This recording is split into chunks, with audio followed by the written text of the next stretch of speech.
and welcome back to my English class. As you all know, we are reading the chapter sleep. Sleep यानी कि नींद जो हम chapter पढ़ रहे थे अपने पिछले 2 सेशन से, आज उसी को आगे बढ़ाते हुए और चैप्टर में हमें क्या नई जानकारी मिलने वाली है वो हम देखते हैं। तो चलिए आइए पढ़ते हैं चैप्टर स्लीप।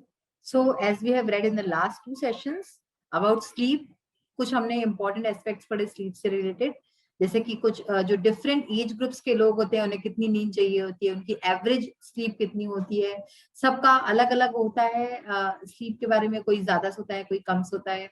और इसके बाद हमने ये भी पढ़ा था कि नींद अगर हमारी अच्छी हो तो उससे हमें क्या फायदे हो सकते हैं और नींद अगर पूरी ना हो तो उससे क्या लॉसेस है, क्या नुकसान है। अब आइए आगे बढ़ते हैं। A lot of people have serious sleep problems. कई लोगों को जो है काफी जो है सीरियस स्लीप प्रॉब्लम्स होती हैं। Some people find that they cannot sleep. Some wake up in the middle of the night or too early in the morning. तो जो नींद से जुड़ी प्रॉब्लम से समस्या है वो कैसी है? कुछ लोग जो है वो उनको find that they can not sleep, कि उनको नींद ही नहीं आती है। कई लोग ऐसे होते हैं जिनको नींद नहीं आती। Some wake up in the middle of the night, कुछ लोग ऐसे होते हैं जो आधी रात को उठ जाते हैं, जिनकी आधी रात को नींद टूट जाती है और फिर लगती नहीं। और too early in the morning, या फिर सुबह सुबह बहुत जल्दी जिनकी नींद जो है उखड़ जाती है और फिर वो सो नहीं पाते। There are a number of causes, तो ऐसे कई सारे कारण हैं जिसकी वजह से ये सब होता है। Worry and depression are the most common causes.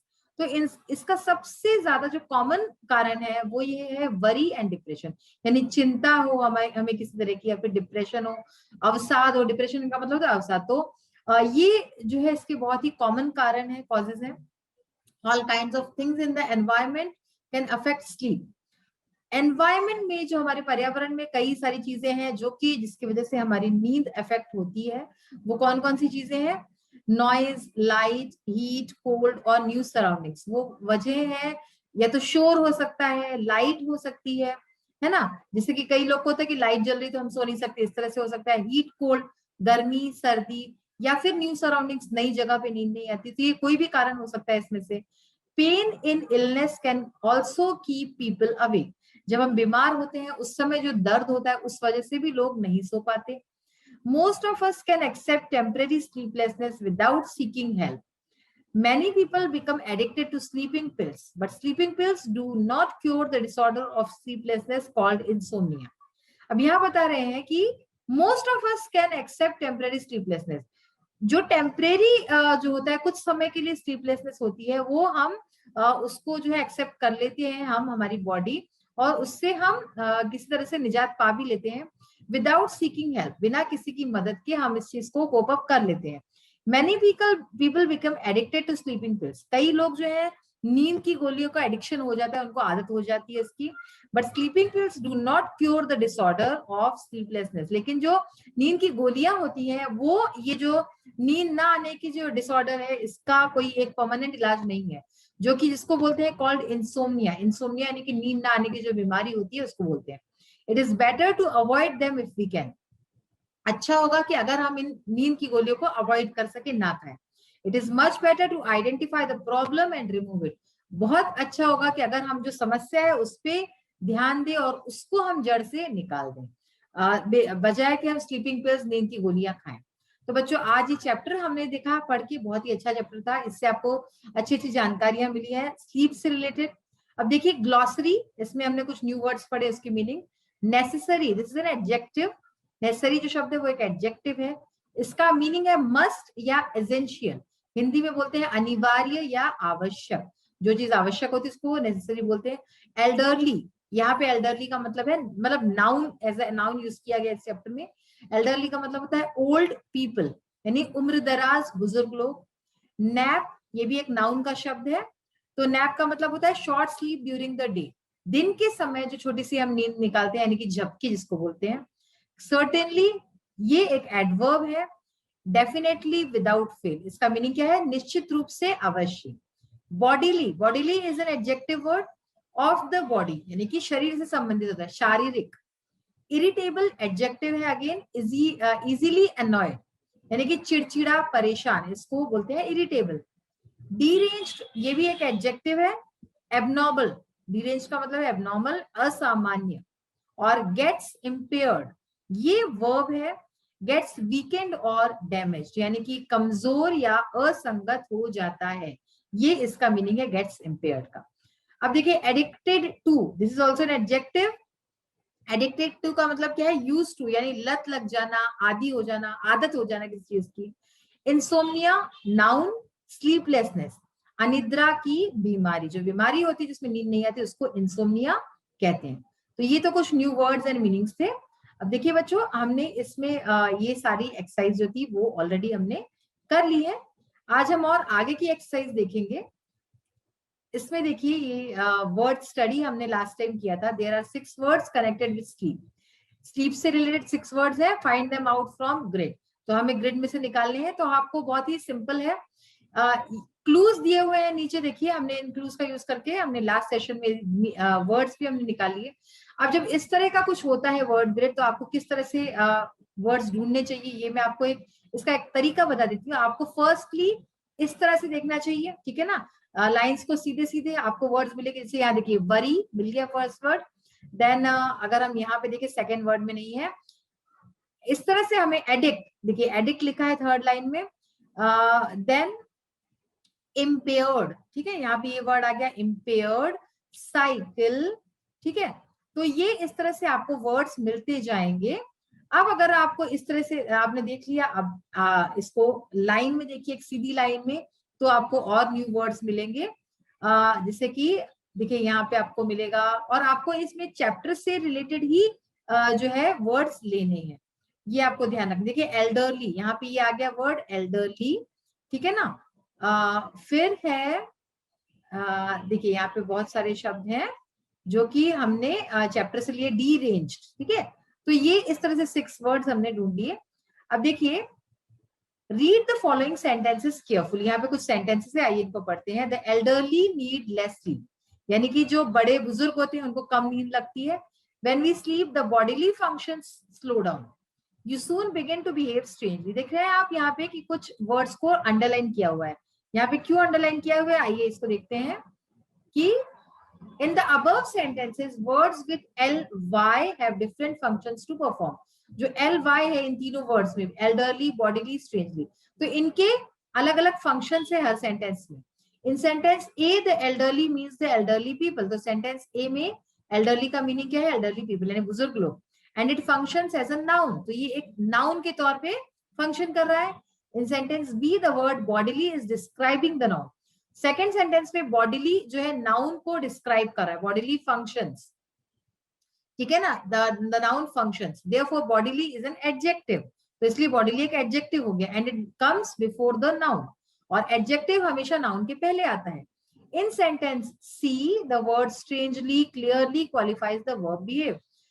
जो थर्ड सेंटेंस है इसमें स्ट्रेंजली जो है वो जो है क्या कर रहा है, qualifies the verb behave. Behave एक वर्ब है, इसको क्वालिफाई करे नहीं कि इसके बारे में बता रहा है, तो इसलिए ये क्या हुआ, it functions as an adverb. Notice that Y of body is change to I in bodily, तो हमें कहीं कहीं वाई को आई में चेंज करना होता है, उसको भी हमें ध्यान रखना है।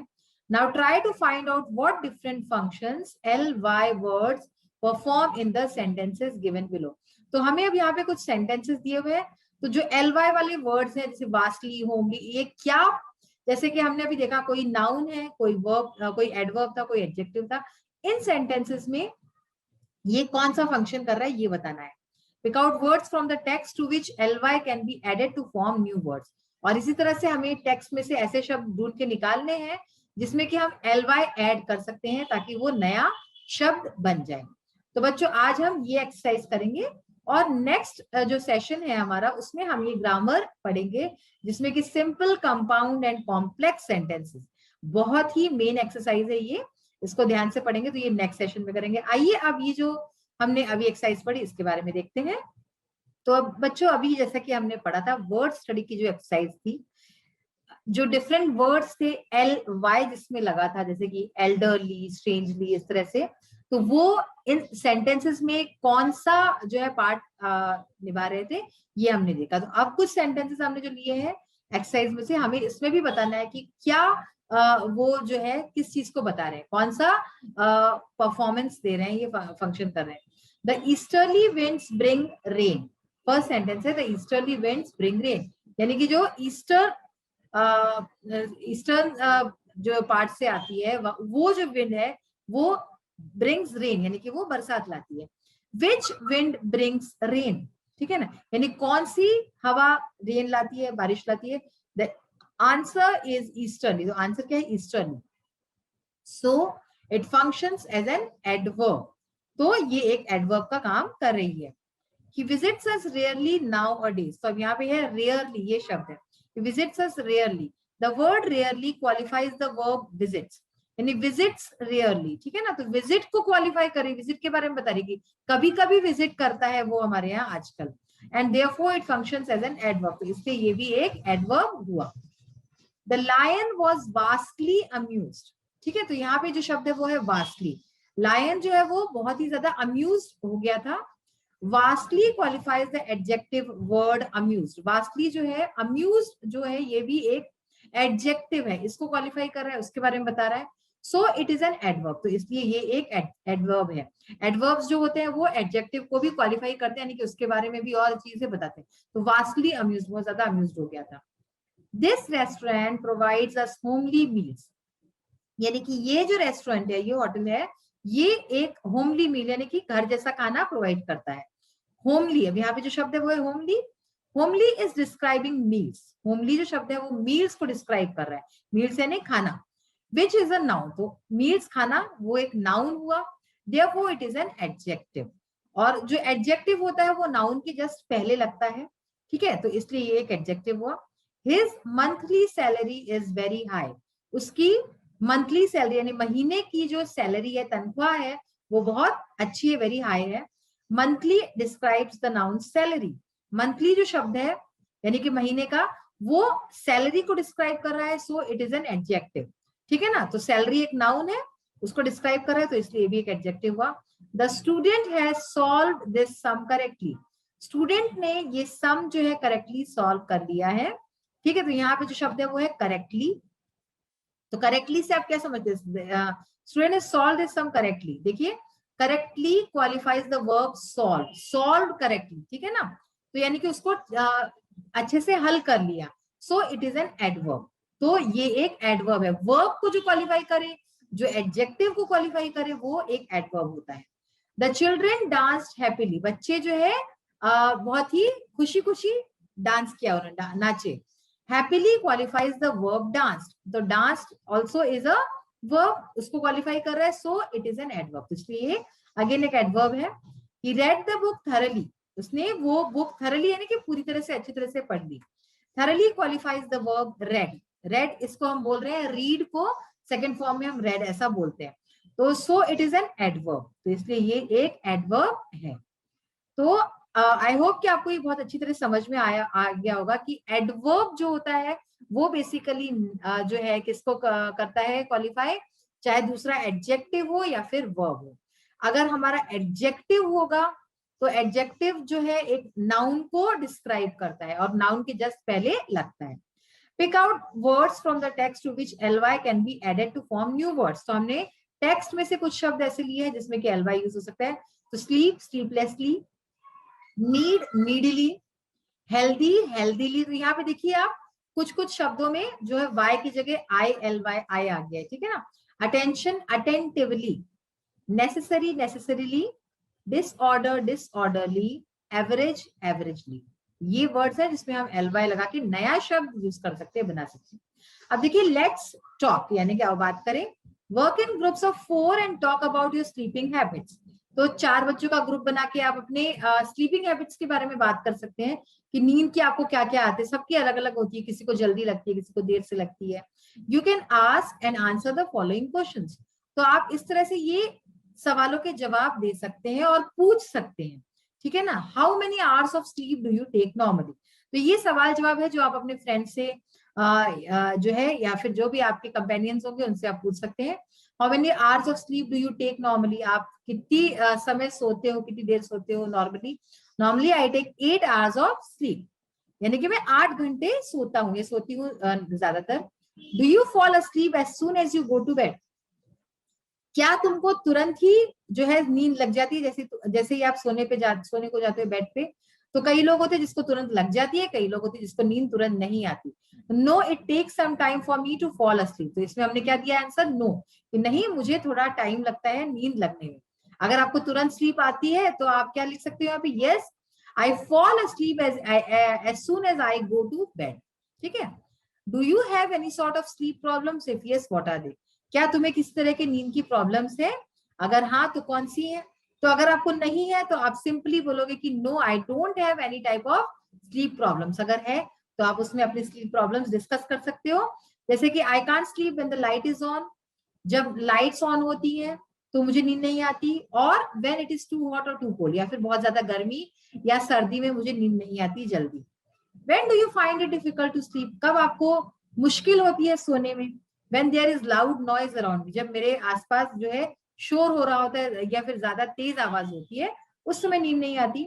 What happens to you when you keep awake for a longer period of time, क्या होता है जब आप ज्यादा देर तक जागते रहते हो, है ना, तो क्या होता है, then I feel disturb for a long time in the following days.